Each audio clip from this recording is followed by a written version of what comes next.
Last week I went on retreat.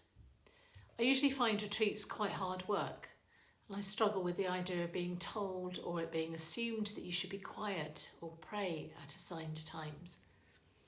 The idea of becoming very peaceful and relaxed, particularly when you've come from a very busy environment, seems preposterous. Yet we are told to rest, for it's through rest that our minds and bodies can heal themselves.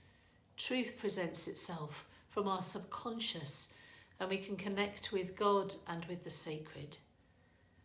Maya Angelou wrote, "Every person needs to take one day away, a day in which one consciously separates the past from the future.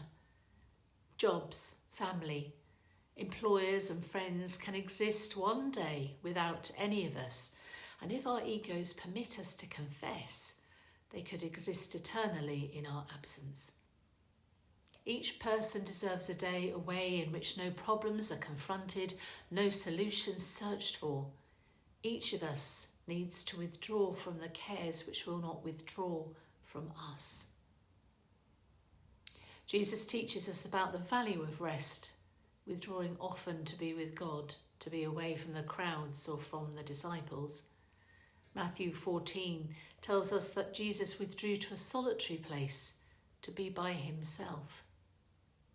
The practice of withdrawing from one's everyday life just for one day may appear impractical, lazy or selfish, and then can seem to be filled with guilt, for we've got out of the habit, I think, of just resting.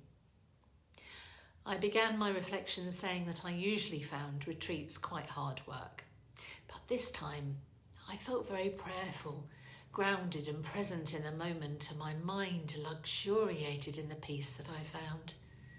And I have concluded that it's simply not enough to have one retreat a year, but to practice by having a retreat every month, every week, every day.